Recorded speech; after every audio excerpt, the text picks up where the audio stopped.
Hey, it's Chris. Let's do this. What's on the radar for next week? What should you know about it? Why should you know about it? And where is it going to sort of fall? Not too many games this week. We got single digits, and so we're just going to go right into it right from the get-go. If you like this, down below, this, click whatever. First up, we have Unconscious Mind from Fantasia Games. Now, you may know Fantasia Games because their other game, Endless Winter, Paleo Americans, is just delivering right now to backers over the last month or so. And so this is going to be a little bit more of a departure, but the thematic incorporation and the artistic style is already there and already making people drool. This is a worker placement engine builder sort of game because what you are is you're followers of Freud in the 1900s, right? And you're blending the use as a follower of Freud's mechanistic and psychological approach, if you will, multi-use cards, action programming, trying to master these therapeutic techniques, establish your own process, and grow your clientele all at the same time. You're delving into your clients' dreams, hence the name of the game, Unconscious Minds. You're helping them supposedly recover from the trauma and the complexes that they have developed. And so then you're trying to establish your reputation as somebody that can help people with that in the first place. You're going to be having action spaces on the main player board where you send your workers, and you're going to have, depending on the row of the action space, developing and evolving and moving your ink pot slowly along a rondel that triggers effects of all the tiles in said line in the first place. You can use dream cards and insights, which are sort of resources here to treat your patients. And then you also have a whole separate map of Vienna that you're going to visit where you're your actual professor, fellow, meeple to get additional activities, reputations, bonuses in that way. So multi-board, flowing resources, engine building. This one has sleeper hit all over it. Now it's 1 to 4 players. It's going to be a little bit heavier, but it's probably the most exciting game this week, and that's why I wanted to lead with it. But number two, I have my heavy eye on as well, which is, again, making this last 4 weeks or so very expensive potentially, and that's Fit to Print. This is the latest from Flat Out Games. Verdant is delivering Calico Cascadia Fit to Print, $29. $29 plus like $5 shipping, right? You're not going to beat the price. The only question is whether or not the game is for you. And this one looks to be something different as a tile layer where you are creating headlines of the newspapers on a daily basis. You pick out a combination of photos and stories and ads and lay out the front page. Did you take enough tiles to fill it, but not so many that you have to cut stuff away? And these skills are going to be sort of mastered as you go along. You grab them simultaneously, and this is going to be sort of the issue that I could see people not liking, but me, woo, right up there, right? I'm a real-time lover. You're grabbing tiles off the top, and when you think you have enough, you yell out layout, and then you have to fit them all together. And if you're the first one to do that, you get to yell print. And by doing so, if you're the first one to do that, you get a centerpiece for the next round. Rinse and repeat, 1 to 6 players. 6 different characters with asymmetric abilities, 3 different big sets of breaking news sort of things that are going to change each time you play. And they even say, in case you were already turned off by those other words, real time, that I mentioned, they have a couple other alternative modes that are going to be there. This one is going to be hard for me not to be backing at this point. It just is, because I love tile laying, I love real time elements, and it seems like a really nice, lighter, family-style puzzle with a little bit of depth, just like those other games that I mentioned from Flat Out Games. So it should be no surprise to you that this is what they're coming out with, and it's just a question of whether or not you want to get it, not whether or not you can afford it, which is another great thing.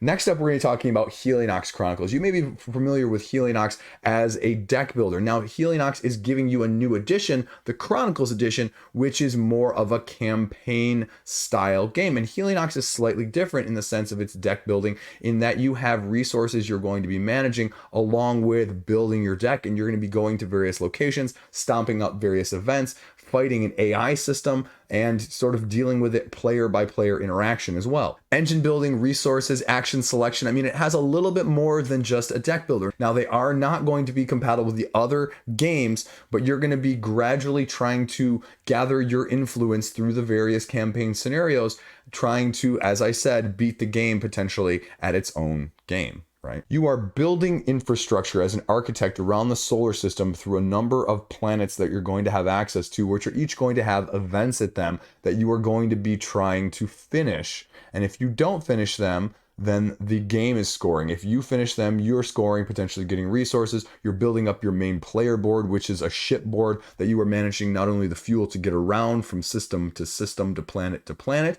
as well as the actions that you can take along the way. It's going to be an interesting test. Again, another deck builder with a campaign. How do you feel about that? Are you familiar with the original? Give this one a look-see. All of these so far are launching on the 8th. The next one up here, number 4, is something that is slightly familiar but slightly different as well. The Last of Us, the very popular video game series, CMON has the rights to do a board game for them. However, in the meantime, Naughty Dog from Escape the Dark series, like Escape the Dark Tower, Escape the Dark Sector, well, they're doing Escape the Dark, The Last of Us.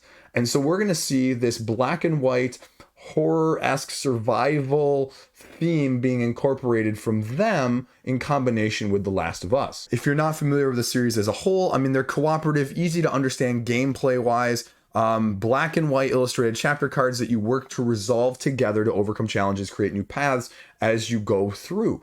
And so that's about all we know. There's going to be a deluxe edition that's going to be offered, and these games are relatively well thought of, even though I am not completely familiar with them. And so this was just announced within like the last week or so. It'll be interesting test of the market to see what this does, especially with the video game crossover, because I haven't seen a lot of hype for it elsewhere. So check this one out as well. Have it on your radar when it launches on the 8th. Next up, we're going to go a few days later. We're going to go Copan, the Dying City. This is more of a heavier worker placement from Holy Grail Games, where you're going to the Mayan civilization, and boy, it's flourishing. You are representing one of the ruling families, and you want to increase your influence and your wealth, but the city is destined to fail. And so as you face the city's decline, how are you going to deal with the dwindling resources, the political corruption, the dwindling structures, natural disasters, and even war? And so tile placement, worker placement, reverse difficulty curve, because you're starting with a lot of resources and being whittled down towards the end. And how is that all going to line up at the very end? Not a whole lot more information, but we'll see what it looks like. It's got a 4 rating in terms of weight on Board Game Geek. So if that intrigues you right now, give it a look. It's going to be too heavy for me, but it's always going to be an interesting test of the market to see what sort of deluxifications and what the price point is nowadays. So there you go. That's actually on the 10th. Next up, we have Ceres, and this series is going to be a 1 to 4 player sci-fi worker placement style game.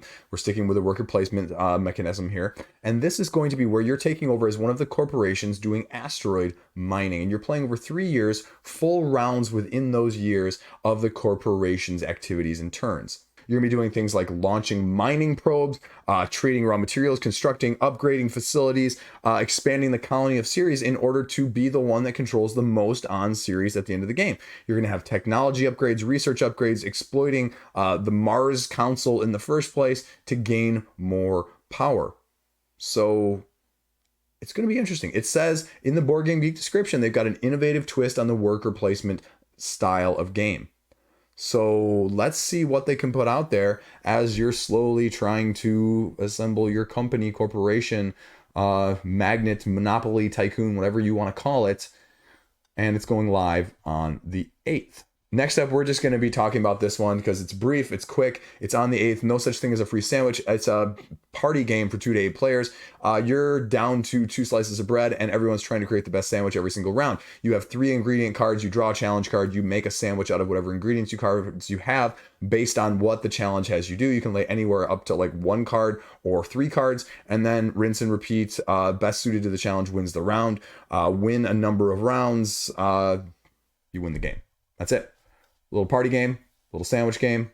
There you go. We're going back to the dark theme. This one's actually launching the day of this video, apparently. This is called Super Dark, and this is going to be a little close to home, a little bit, too real in the sense that you are assigned to one of 2 teams in this party-esque team-based game, Citizen or a Super PAC, where you're trying to gather money to shape the election, but it's a hidden role sort of game where you don't know what side is on what and who's giving the funds to whom. You're secretly giving money cards each round to a candidate, candidates get money. You find out the distribution of the money when they raise enough money to find out whether or not they are corrupted or they resisted. And so if you get more candidates in as the super PAC, if you corrupt them, you win, citizens win if they can stop the super PAC.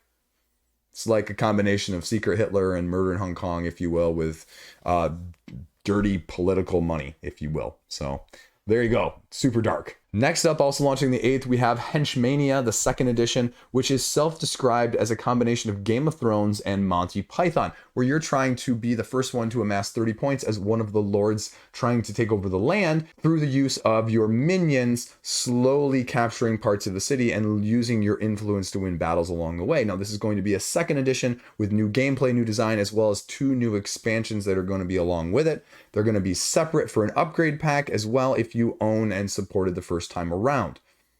I have no idea. Never heard of this game before, but it's got an area majority influence. It's also got sort of a deck building or bag pool building element as well. I have no idea what this one's going to look like. I have no idea what the support for this one is. And so we'll see what comes around when it launches then.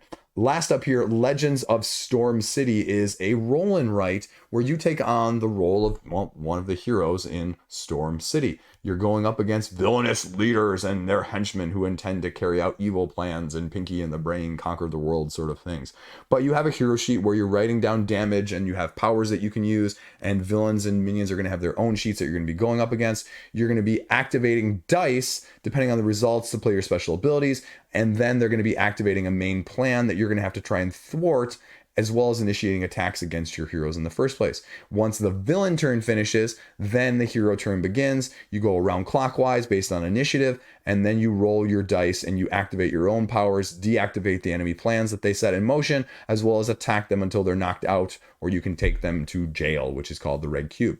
So campaign mode, pre-built scenarios, as well as just solo play. So take that for what you will. It's launching on the 8th, I think. Sorry, one more. Forgot about this one for a second. Also launching on the 10th, we have A Wayfarer's Tale, another roll and write where you're going to be exploring uncharted lands, treasure, avoiding monsters. It reminds me very much of the end of the year roll and write success as well, Voyages. You're taking simultaneous turns, 30 to 45 minutes, shared pool of dice, adding 2 values together to get service and help your intrepid explorer navigate the terrain. Play goes, this one, not based on rounds, but until somebody reaches every town. But it's not based on whoever reaches every town first. It's based on the fame and the wealth that you acquire between here and there. This one has a little bit of a sleeper hit written all over it. If it's anything like Voyages as well, sort of Guild of Merchant Explorers combination there. We're going to see what it entails, what they give us, and what the price point looks like when it goes live. That's all I got. That's all I got this week. I got nothing else. I got a bunch of reviews to do. If you missed yesterday's video, go check that out. Speedrun video. I did one of those last week. I may take a break this week, and I just got to get a bunch of reviews done. I got the overhead camera, I think, working. So if you want to see what that looks like, tune into Patreon this weekend. And I just need to maybe get some stuff played. It's going to be real hard because I am solo parenting for 101 hours straight. Yeah, I calculated it, 101 hours. And so it's going to be really challenging with a 2-year-old to get anything done significantly in that time frame when I am doing that. So it'll be fine. But I need to get some stuff played individually when he's sleeping. So that's what the majority of this weekend is going to be done. And I really don't have anything else. I really have nothing else to talk about at this point. Wish I had something interesting to end the video with, some anecdote, some personal story, some point. I got nothing right now. I'm racking my brain trying to ramble on here at the end until I come up with something, but nothing is hitting. I've got a couple of other reviews of games I need to do as well. So I've got a combination things and we'll see where it goes. So yeah, have a good time this weekend. I love my corner of the internet. That's what I'll end this video on. I love you guys. You know, I was thinking about that this weekend. I'm never going to be as big as other people or as popular, but you guys are freaking amazing. And this is my own little corner of the YouTube thing. And I freaking wouldn't trade it. So it's going great. It's going absolutely fan-freaking-tastic. And I just appreciate you guys. I appreciate the publishers that still send me stuff. I still am weirded out every time people actually are like, oh yeah, we'll say it. Okay. So it's cool. That's all I got. That's all I got. I'll probably do a video here maybe this week as well. Maybe not. Cthulhu, should you back it? Or do you not want to get this, whatever, in between one of those videos, as well as Slay the Spire eventually. And yeah, we have a couple week break here until the end of the month with like Elden Ring and one or two others that are going to be kind of going there and raising a ton of money too. So a little bit of a respite, but still not much in terms of not wanting to back a lot of stuff, because I'm probably backing again like the most projects I've backed all year currently right now. So take that for what it is. So there you go. Stay classy. Thanks for watching. Have a great day. I'm working on the merch. I'm working on it. I suck at that thing. So I'm working.